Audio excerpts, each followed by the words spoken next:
Michael, and Sorry about that. no problem. Thank you, Michael, and I appreciate the opportunity to speak with the folks today. So the topic is distracted driving, and it's how to keep our children safe. And I'm presuming that most of you, if not all of you, are parents, and we do worry about our kids with respect to distracted driving. As Michael said at the beginning, even though I represented clients consistently who were in crashes, terrible crashes, for years and years, I still drove distracted.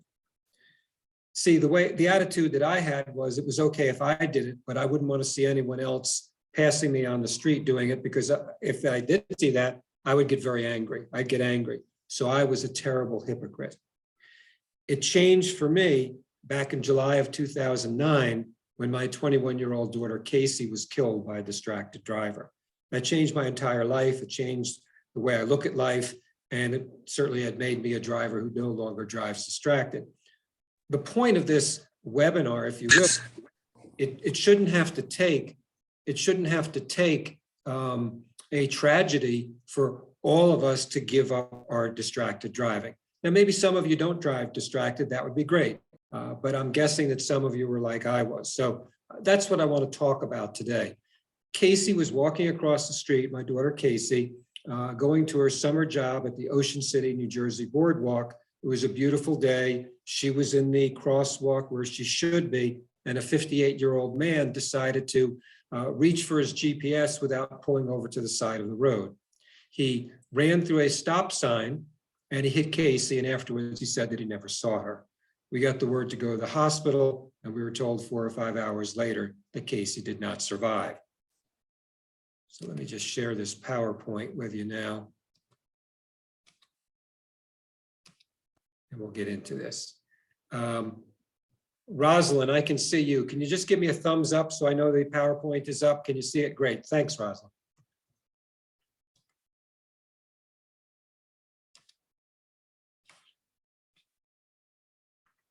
So I'm going to talk about changing the way we drive, but also changing the way those we care about drive, whether it's family, friends, and coworkers.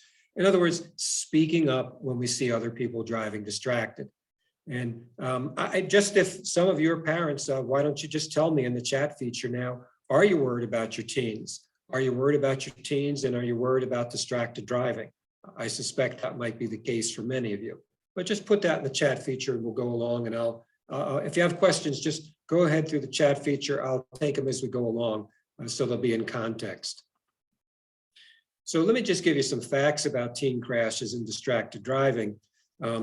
The leading cause of accidental death for our children until they get to be about age 24 will be car crashes generally. 60% of those car crashes are caused by distraction, 60%. And today, teens are going to be in more crashes caused by distraction, collective crashes, than they will drunk driving. That's not to say there still aren't teen drunk driving tragedies. There are, but the sheer volume of crashes will be overwhelmingly for distracted driving. So unfortunately, our fears about distracted driving and our children are certainly justified, And I drove distracted with my kids in the car. I drove distracted with my kids in the car. I mean, I'm certainly not proud of that, we have a comment here. I'm better at avoiding distracted driving when my teen is in the car. I try to model good behavior for her. I should do that all the time. Agreed. Absolutely agreed. All right, so let's see what happened here. So let me just see something here. I am locked up. Here we go. Okay. That's a picture of Casey. That was taken a couple of years before she was killed. And notice, I no longer say my daughter died. My daughter was killed because that driver made a choice. He made a conscious choice to take his eyes off the road and do something else. Now, again, I made that choice all the time. And if you think about it, that driver he just wasn't lucky. I was lucky, and I'm guessing many of us on this webinar have been lucky in the past. But Casey was a wonderful young lady. She was about to become a reporter. She was between her junior and senior years at Fordham in New York City, and she loved life. And I'll talk more about Casey as we go on. So in the last month, I want you to think about it. Have any of you gotten in the car with someone who you thought had a little too much to drink? You can say in the chat, yes. If you haven't, then don't put anything in the chat. Now, what I want you to put in here is in the last month, have either you, when you're driving, or when you've been a passenger with someone else driving, has anyone in the car, has the driver been looking at texts, looking at videos, accessing social media, doing any of those things? So let's see if we have any of those in the chat. I rarely get any takers on been in a car where the driver had too much to drink, and we're now getting a bunch of folks saying that they have been in a car. It could be it was you, it could be you were a passenger. What does that tell us? It tells us that drunk driving is not socially acceptable. It's been beaten into our heads. We don't do it. It's wrong to do it. Obviously, we're not there yet with distracted driving. And given the facts concerning our children, we should get there. We need to get there. Our children deserve that. So hopefully at the end of this, we'll be thinking about what can we do to make distracted driving just as socially unacceptable as drunk driving. So since Casey was killed in 2009, we continue to kill about 3,000 of us every year. Could be a couple hundred less, could be a couple hundred more, like clockwork every year, 3,000. And we injure nearly 400,000. And we've had numerous well-publicized national campaigns. We just haven't been able to do it. We have not been able to change driving behaviors. Here's my theory. If you talk about the dangers of distracted driving to people like me and perhaps you, who've successfully driven distracted, meaning we haven't yet been in a crash, well, we don't think it's dangerous when we do it. We need to have to have a different approach. We need to approach people differently, and that's what I'm going to talk about here during this presentation. So what I want you to do is I'm going to play this video, and I want to get your reactions to it. I want your reactions in just a couple of words about what you think of the driver's conduct. What's an adjective that might describe someone who would do this with a busload of passengers?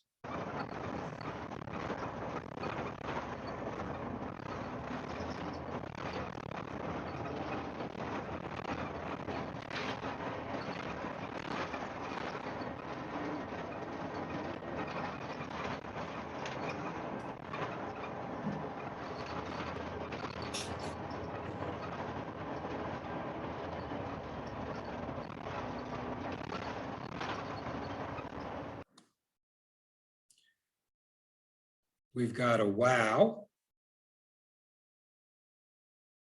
We've got crazy and nerve-wracking as coming in on the chat.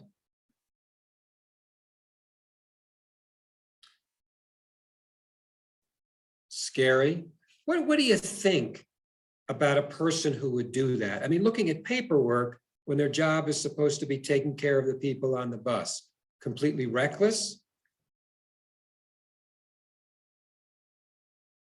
Scary, reckless. Okay. Now let's hopefully I didn't get locked up again by going to the chat. Let's just see. Yeah, it keeps happening to me, unfortunately. Okay. So these are some of the typical reactions that we get. And I want to show you something that's really, really interesting and I think incredibly significant. I show this same video to your kids when I go into high schools. Our speakers across the country show it. I've shown this to maybe 10,000 parents, 40, 50,000 kids. I have never, ever had an adult say anything that's listed in the student column. It just never happens. It's reckless, it's dangerous, it's scary. That's what parents say. Our kids don't say that. They say it's selfish, and it is selfish. Every time I drove distracted, it was all about me. It's irresponsible, it's disrespectful, and it's inconsiderate. That's what they say. So going back to what I said, how do we make distracted driving just as socially unacceptable as drunk driving? We don't do it by saying it's dangerous or scary or risky. We do it by saying that those people who choose to do it are being selfish, irresponsible, disrespectful, and inconsiderate. I just want to talk a little bit about respect. I've been doing these for a couple of years after Casey was killed. And I kept getting kids telling me, hey, it's disrespectful, it's disrespectful. I'd never thought that the driver who killed my daughter was being disrespectful. I just didn't think that way. Matter of fact, I never thought it was selfish. I was thinking it was dangerous and risky. How could he do that? But you think about it. What does it mean to respect others? Doesn't it mean that we treat them at least as good as we want to be treated ourselves? The golden rule. I want you all to think about it now. You're in your cars. You didn't put your car on airplane mode. You didn't put it on do not disturb while driving, and you're driving down the road and you're hearing the notifications and you're taking your eyes off the road to look at your phone. That demonstrates your disrespect for the people you share the road with. And I bet many of you teach your children to respect others. I'm sure there's not a single one of you who's taught your child to respect others who said, hey, it's okay to do it only when it's convenient for you. Respect for others needs to be a full-time job, even when we're behind the wheel of a car. And if that's your core value, respect for others, I hope I've just made you a little uncomfortable the next time you're driving down the road and you have that moment where you want to respond to a notification. Of course, better yet, you put your phone on airplane mode or do not disturb while driving, and then you won't even be tempted.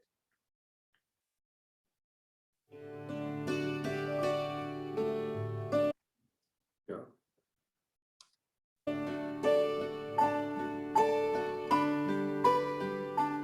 A primary value ingrained in us from our earliest days. Respect for others, the golden rule. Treating others the way we would like to be treated.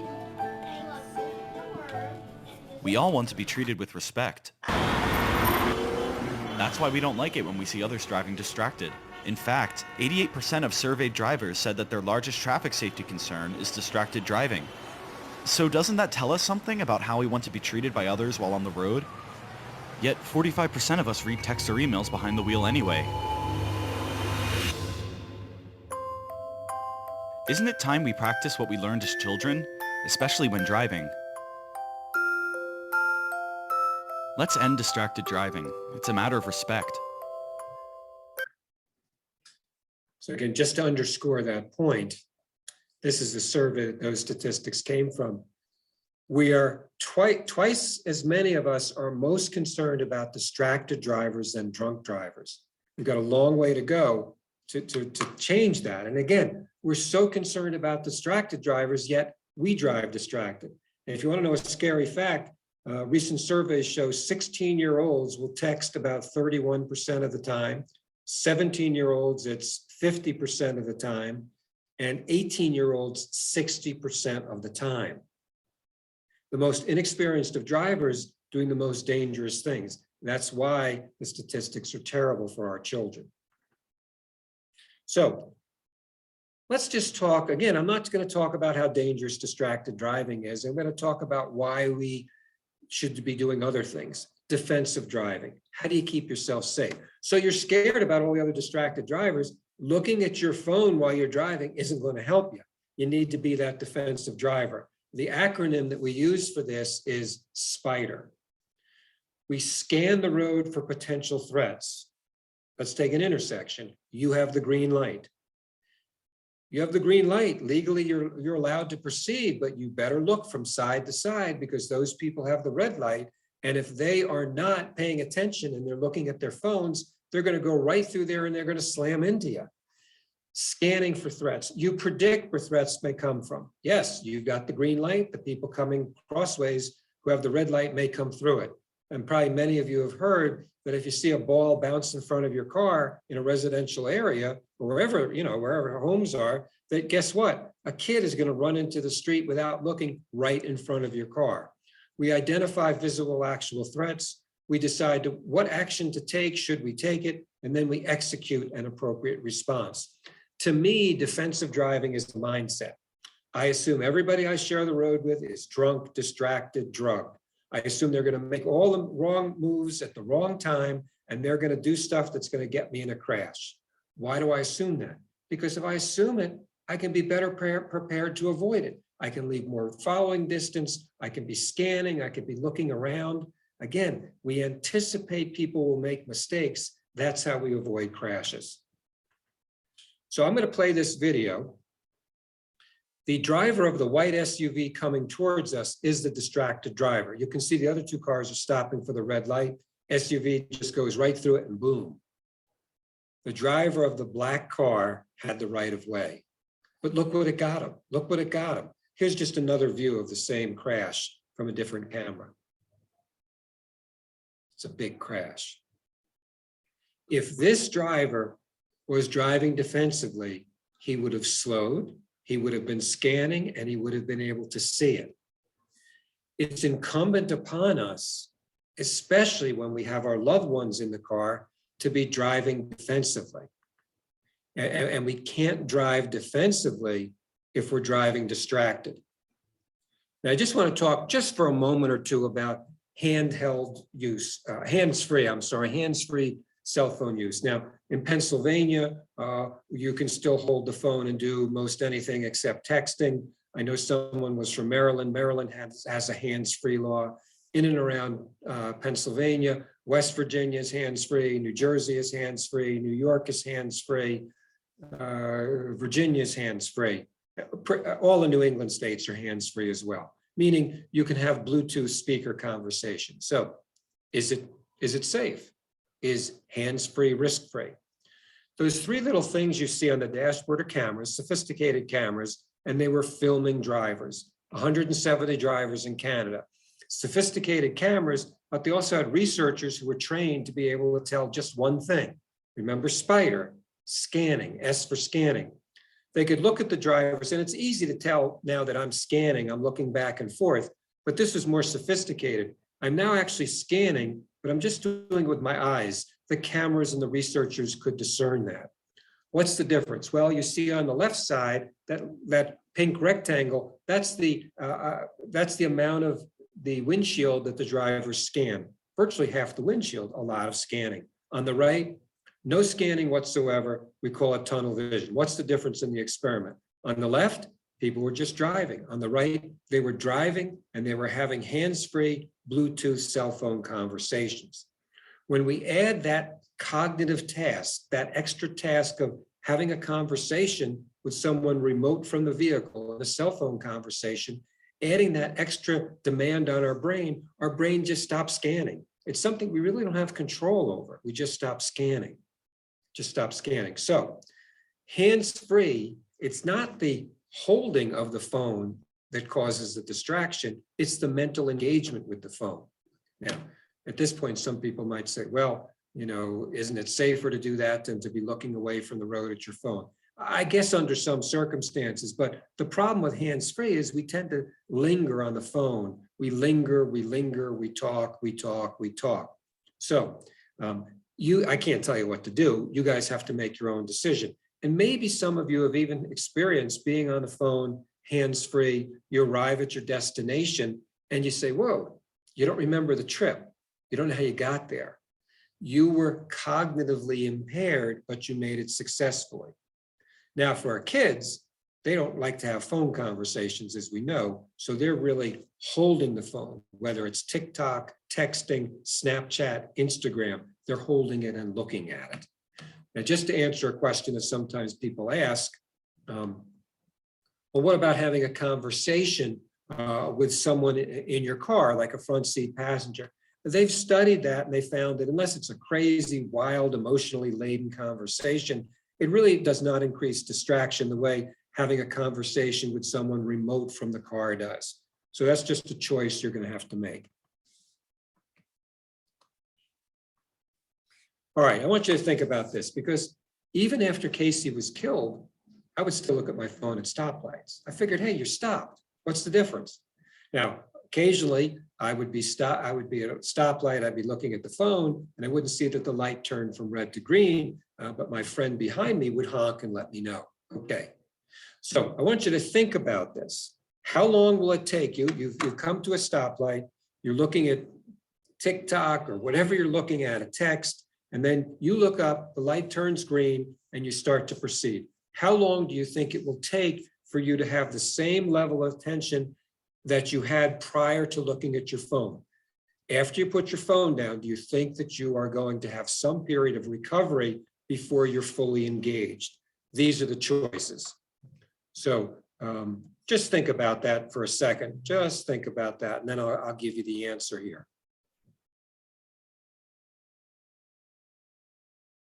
So 0 seconds, A would be that there's no difference. Once I put the phone down, I am fine. Unfortunately, that's not the case. The studies show it takes about 27 seconds. So think about it. We look at our phone, we're stopped, maybe we think we're safe, and then, okay, we're now proceeding through an intersection. It takes us 27 seconds before we have the same perception and reaction time. Intersections are dangerous. You want to have more than the normal attention at an intersection. There's a lingering effect of cell phones on our brains. It lingers even after we stop using them. So I want you all to assume that you're driving down the road. You didn't put your phone on airplane mode. You didn't put it on do not disturb while driving. You're looking at the notifications. You're looking down, you're looking up. All of a sudden, boom, you hear something, you look up, but you don't see anything. But you hear something underneath your car. You slam on the brakes, you open the door, you jump out and you look, and there you see little X. You ran him down in a crosswalk, this 5 or 6 year old little boy, and you dragged him underneath your car down the road. You didn't kill him, but you paralyzed him. You paralyzed him from the neck down. His level of paralysis is so high, he can no longer breathe for himself. He has to be hooked to a machine. Each and every day, in and out, and in and out for the rest of his life, hooked to that machine. And that's what you did. Being on my side of distracted driving is terrible, but I'm telling you, it's awful being on the other side of it. I just want you to think for a moment. Some of the things that you've done over the course of your life, as human beings, we make mistakes. Some of the things that you're most sorry about, that's kept you up at night, that you wish you could take back. I'm betting none of that would compare with killing or paralyzing someone else. I want you to think about that. I've worked with about 30 people who've killed or maimed while driving distracted. They come to me through the court system to do their community service hours. And I ask them, what's the worst part of this? Not the jail time, not the loss of license, not the court costs, the attorney's fees. No, it's knowing what you did to another human being and having to live with that. Their lives are never the same. And you are good people. It would be the same for you. Not a single one of the people I've worked with who killed or maimed while driving distracted had a criminal record. Never before. But they had certainly driven distracted before. They were like me. They were lucky. But their luck had run out. So why do we do this? Why do we do this? So I'm sitting in the courtroom. The man who killed Casey is sentenced. He walks out of the courtroom. I get a tap on my shoulder. It's his wife, I learn. A very, very nice woman. Very, very nice woman. But in the course of the conversation, this is what she told me. He only looked away for a few seconds. And I thought of it. My daughter is dead because he only looked away for a few seconds. I guess I'd hope that it would be like, you know, my daughter was having our first baby. My dad had had a stroke. I was rushing to the hospital. No, he just looked away for a few seconds at his GPS. These are the excuses that each and every one of you probably have given yourself to this point for why it's okay to do what you do. Each and every one of these excuses have killed children.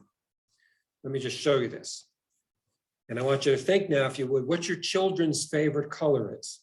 Each of these wristbands represents a dead child given to me by their mom. I've never gotten one from a dad. It's always from the moms. Will you wear this wristband, this lavender wristband, this blue wristband, this lime green wristband to remember my child? She was killed by a distracted driver. And I ask about what are the excuses? These are the excuses. He only looked away for a few seconds. He thought he was a safe driver. It was an important text. That's the result of this. And I've got more over here. What's your child's favorite color? We don't want any more wristbands. We don't need them. This lime green one for Megan. She was 8.5 months pregnant when she and her unborn child were killed. Just a few seconds. I've never been in a crash. That's what's killing us. And again, our children are more susceptible because of their driving and experience. So I want you to do this for me. If you don't have your cell phones out now, take them out, put them down right on your desk. And then when I say go, I'm not saying it now, when I say go, I want you to reach down, look at your cell phone, read your last message, and then look at the screen. We're going to be counting off seconds. I want you to get an idea of how long it takes for you to do that. So you might look up and see 1, 2, 3, 3 seconds. You might see 1, 2, 3, 4, 5, 5 seconds. I think you get the idea. Ready? 1, 2, 3, go.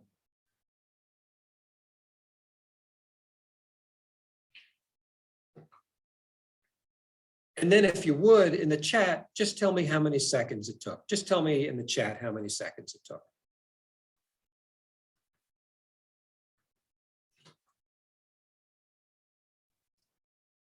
Four seconds, 5 seconds, 6 seconds.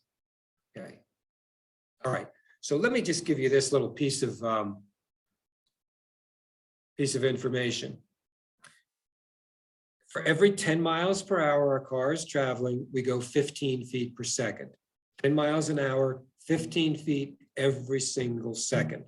Let's just assume 6 times as fast. 60 miles an hour, 6 times 15 is 90 feet per second. If it was just 4 seconds, and that's what studies show, between 4 and 5 seconds, they've studied it, you're going to travel about 360 feet, all without looking at a road. I bet if I asked each and every one of you to go out on the nearest interstate, go 60 miles an hour, and close your eyes and count to 4, you'd look at me like I was nuts. But we do that. We do that every single day. Every single day. So just a few seconds.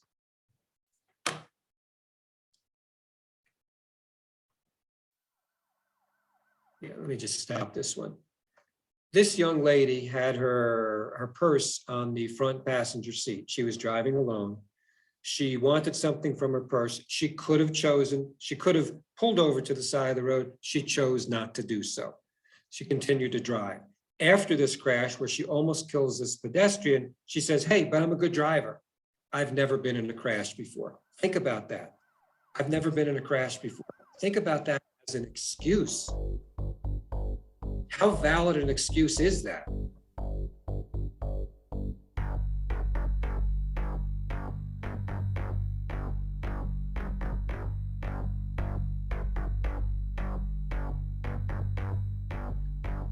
The driver survived, I've been told. So think about it. Just because you haven't been in a crash yet, does that mean you're not going to be in a crash the next time?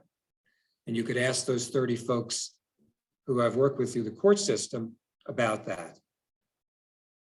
Is that an excuse you want to rest your future and the future of other people on? You haven't been in a crash yet?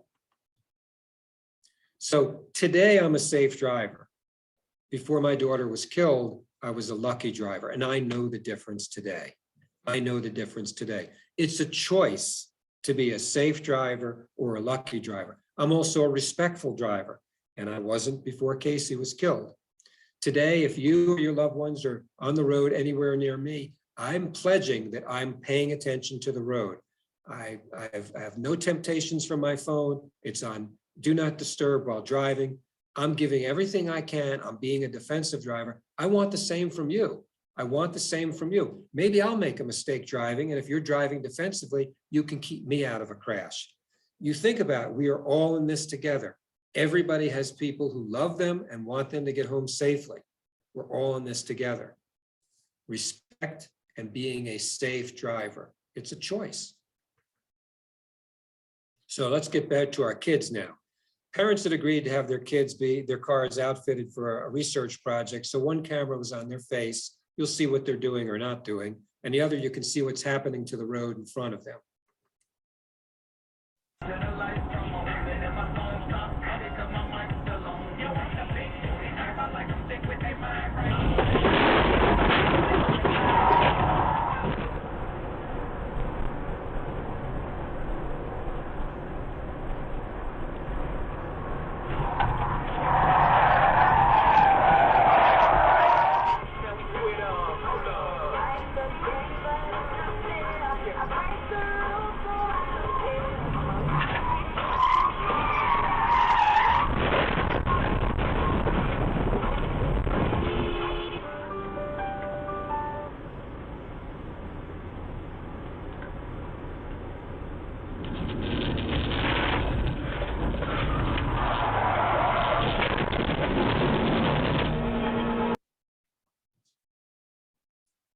Yikes.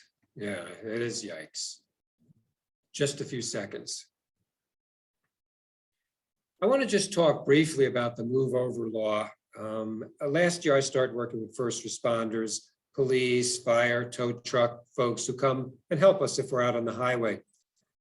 Prior to 2021, the worst year for deaths of first responders, it had been 42 or 43. Last year, it was 62.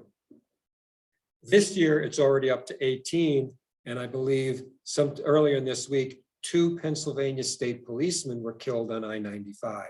It's become the largest cause of deaths, for our first responders. And basically, the law says, if you're approaching a stopped emergency vehicle with lights flashing, you must slow down, move a lane away from the responders, or when then that's possible, slow to a safe speed. You want to be prepared to stop. And there's substantial fines for this as well. And, some people say that the police are lax about enforcing some things or another, but you bet they enforce this one. Let's keep them safe.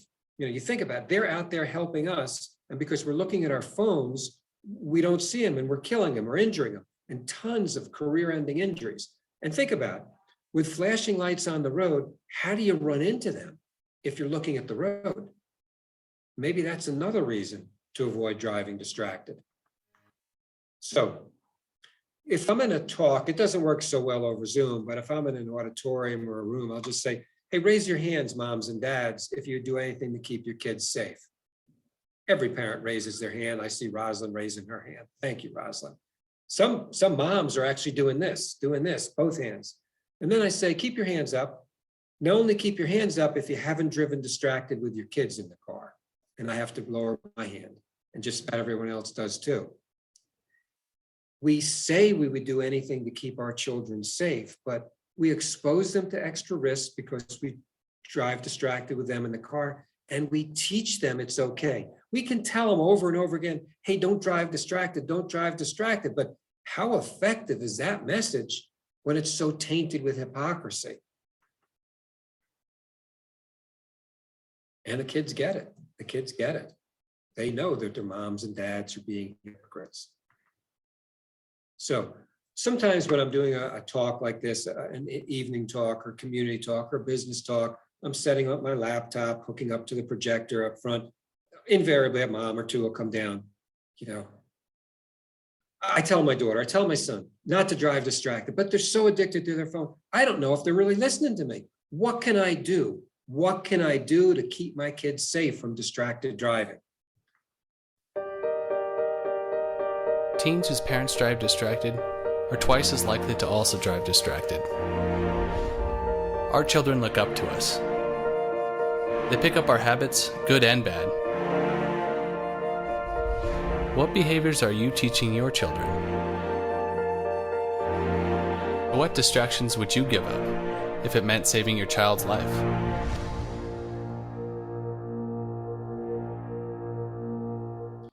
We need to be the drivers we want our kids to be.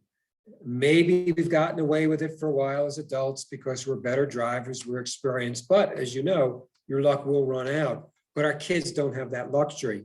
Our kids don't have that luxury. You think about it, and the deck is almost stacked against them if you think about it. Inexperienced drivers, this addiction to the phone, and moms and dads driving them distracted. It's no wonder these stats are so terrible for our children. If you have driven distracted with your kids in the car, this is my advice for you. You go back, you tell them you saw a presentation and you've rethought it and you were wrong to do that. And you want their help if they're still living at home, you want their help and to remind you not to drive distracted. That will go a long way towards when they get their license. And you can do this if the kid's even 6 or 7 years old, the researchers say. That'll go a long way towards them never driving distracted. And refrain from making it about them. This is about you. Don't then say, hey, I don't want you to drive distracted. You could do that another time. Do this, fess up as to what you did, ask for their help. That's a gift you can give to your kids to keep them safe.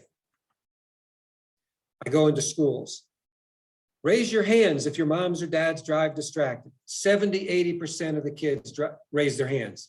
It's astounding. 70 to 80%. So what do I tell your kids?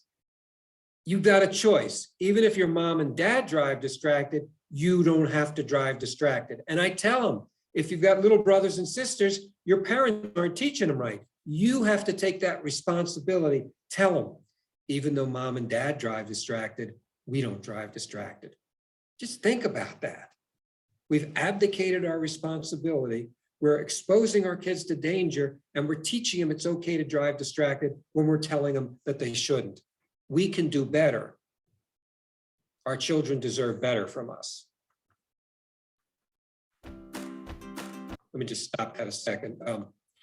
We have an elementary school curriculum. There's a piece for 2nd and 3rd grade and 4th to 5th grades that teachers give. And I'm sure you'll be able to figure out how to get a hold of me, or Mike will give you some information.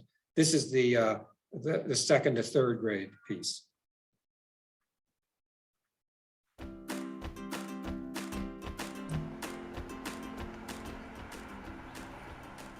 So, how are your teachers?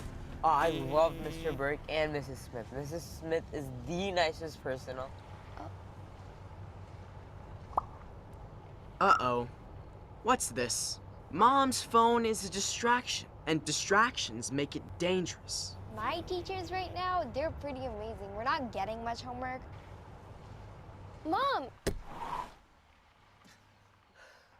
Mom, you're not driving safely. How about we try that again? Mom, it scares me when you're driving and looking at your phone at the same time. What comes next? Maybe I should send that text for you, Mom. Or I can. Can I, please? Or can I add an emoji at least? Sorry, guys, you're right. I should really be watching the road. I'll text him that you call him when we get to the store. Can we get chips?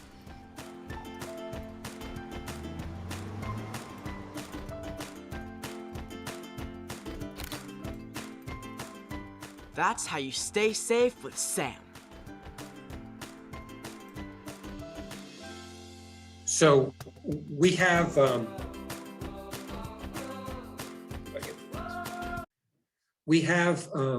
speakers all across the country. So if anyone wants to have a speaker come into a high school, we have lawyers like Michael and myself who volunteer their time to come into high schools. The middle school program, that's generally teachers give that themselves. We also we actually just had it published a couple of days ago.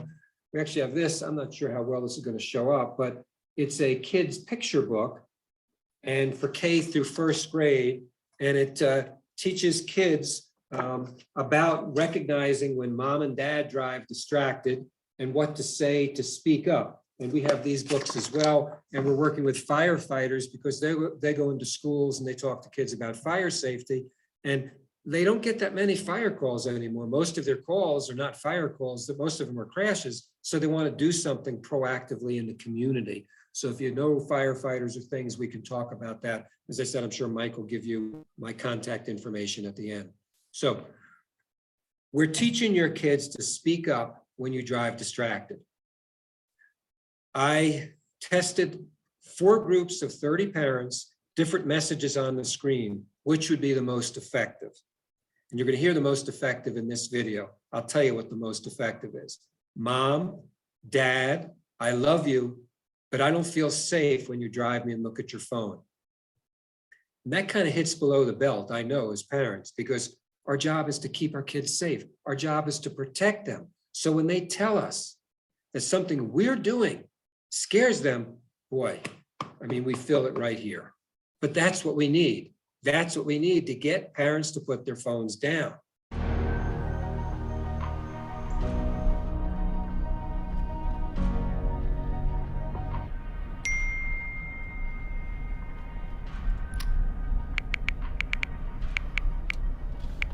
Dad!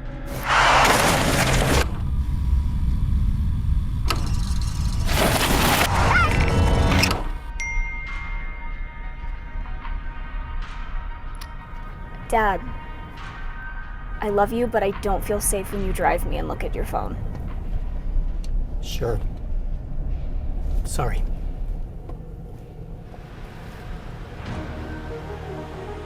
Shouldn't your child's safety come first? put the phone down. You may not get a second chance.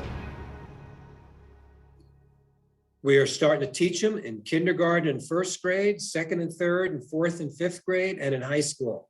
I love you, Mom. I love you, Dad, but I don't feel safe. We're going to change the way people think about distracted driving, and our kids are going to lead that change. Have a day. Nice going, kid. One more, and all right, listen, I'm sorry, we got to rock and roll. I got to pick up your sister. Pick up my glove while you're at it. We'll come back next week. Okay. Oh, your mother's calling. Hold on a second. Yeah? No, I know. No, we're heading there now. Listen, somebody else is calling in. Let me just see who this is. Dad! Dad!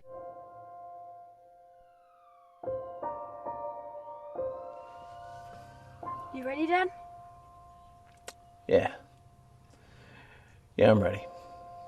I sure am. All right, let's do this.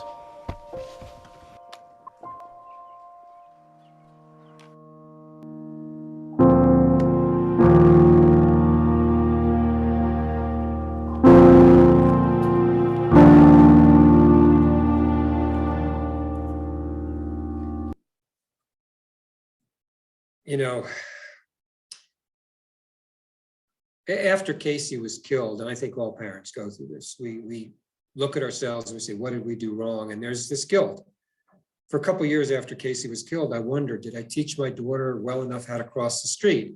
And, you know, looking back at it, it's silly. She was 21 years old. She'd been living in Manhattan for 3 years. She knew how to cross the street, but I can't imagine how a dad or a mom who crippled their kid would feel. But what I really want to point to here is when we show this in high schools, what we tell the kids is, hey, control the communication with your mom and dad. What do I mean by that?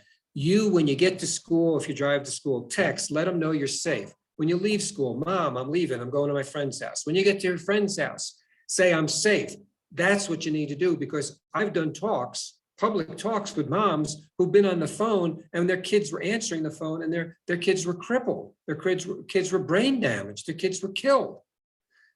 Don't bug your kids. I know we're scared, because, and we should be scared when they're driving, but let them control the communication. Make them text you when they're stopped and that kind of stuff. And they'll like that too, because they know you won't be interrupting them and they can control that. So we've already talked about this. We should assume that since most of us are, in quotes, addicted to our phones, we're going to use them if we don't have a plan. The simplest, easiest plan, put the phone on airplane mode, put it on do not disturb while driving. If you're going to, go someplace, you're not sure how to get there, program your GPS before you start to drive. I used to have meals in my car.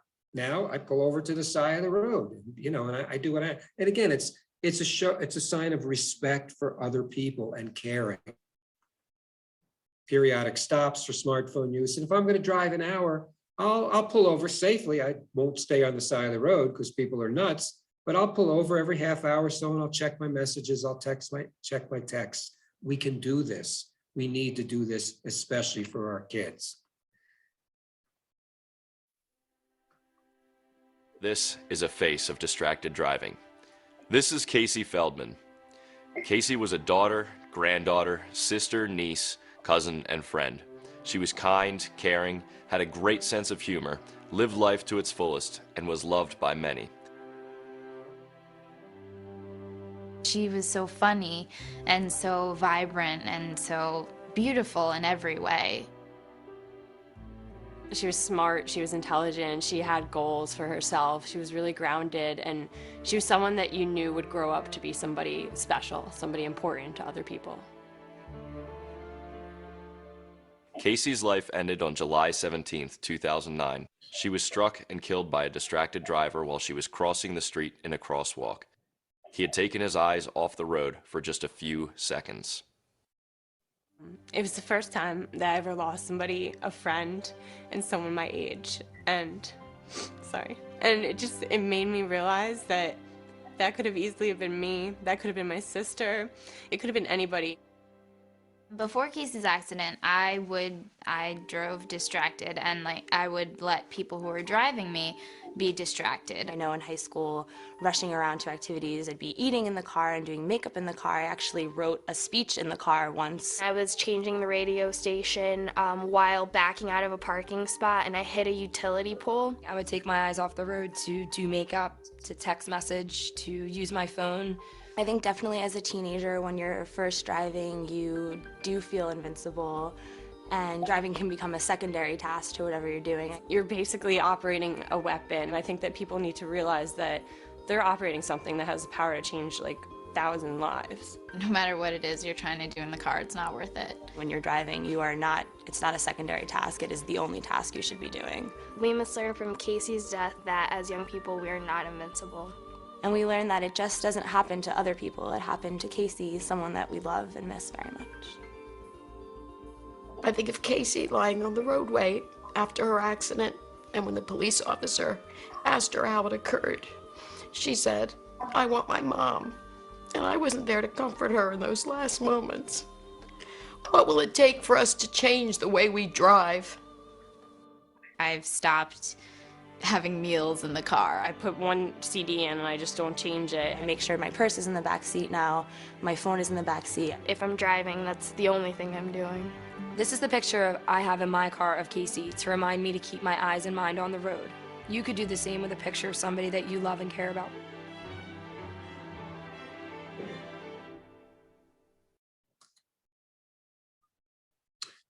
So Michael, maybe open it up to everybody. We can probably, there aren't that many folks here. Maybe we could ask if people have some questions or comments, just everybody. Yeah, everybody can unmute themselves if anybody has any questions that they would like to ask. Rosalind. Or Regina, right? Oh, Regina, I'm sorry. You're muted. You're muted. You're muted. You should unmute yourself. And I'm steady talking. Okay. There you go. I don't have a question, but I invited a lot of people here today. I saw none of them, but I realized this was for me. I don't talk on the phone while driving. I don't even let people call me when they talking on the phone. I say no, because you're not gonna die, and that's gonna be the last thing I remember about you. But I eat while I'm driving. I look at my phone when I'm stopped at at a light, and I will surely make sure my phone is plugged into the charger. You have definitely gave me a new mindset, and I hope every time I think to do any of those things, this video comes to my mind. That's what I plan for. Thank you so much. And it's not a lot of people here, but don't stop doing it, because I'm gonna be spreading the word. People need to hear this because they don't think that way. I didn't think that way. Thank you so much. Thank you, Regina. I appreciate that. Would anybody else have any questions or comments that they would like to make? Hi, this is Jimmy. Yes. Hi, I don't have a question, but yeah, I just want to echo what Regina said. Just as guilty. Sometimes texting, sometimes answering the phone. I've also been known to eat in the car. Part of the worst time was many years ago. I was trying to eat some French toast, and now it seems humorous, but at that time wasn't humorous. Because I spilled the syrup all over my clothes. But so like I said, I got lucky at that time. It could have been a lot worse. And as far as the speakers, how do we go about getting in touch with speakers? Like, for example, if I know with the school that thing would be a good candidate, to have for a speaker to come to. Let me, Joel, I'd be happy to share your contact information if you would like. Sure. The simplest one is not the one we've been using, Michael, between you and us. It's just info@endd.org. So 3 Ds, info@ndd.org. That's me, I get it. And you just say, hey, I live in such and such a town. We'd like to have a presentation here. Now, I wish I could say that every time we reached out to the school said yes. So if you have a contact with the school, someone that's helpful. Assemblies are a little tougher than classes. The classes, generally health classes, they're taught by phys ed teachers, and they're usually pretty willing to have speakers come in because it's part of their curriculum, their health curriculum. Some states, they're still teaching driver's ed in the schools, and the driver's ed teachers are comfortable as well having it come in. So, you know, it's we will try. We will try. I want to tell it at church. I want to tell them at church. They have a big youth group. And you said that you're in Baltimore? Yes. Mm-hmm. Okay, so I have 4 or 5 different speakers right around Baltimore, and they'd be happy to come into the church. Okay, thank you. Well, that's great. It's wonderful to have those boots on the ground, that's for sure. Yeah. Any other questions or comments for Joel? Anybody? Yes, thank you so much. Yeah. Joel, any final comments? Yeah, what I'll just say is this. In the video, you saw my wife, and she's emotional, and she says, what will it take for us to change the way we drive? You know what it took for me to change the way I drive, and it shouldn't have to be that way. If we respect other people, we drive defensively, we set a good example for our children, and we speak up. We speak up when we see other people driving distracted. We can make distracted driving socially unacceptable, just like drunk driving, and we can keep the roads safer for all of us. That's what I want. Be those respectful drivers, be those safe drivers, and be those defensive drivers. Be a defensive driver. Thanks, Michael. Thanks, everybody. I enjoyed speaking with you guys, and be safe. Thank you, Joel. Thank you, everybody. Have a wonderful evening. Have a great day. Thank you. Bye-bye.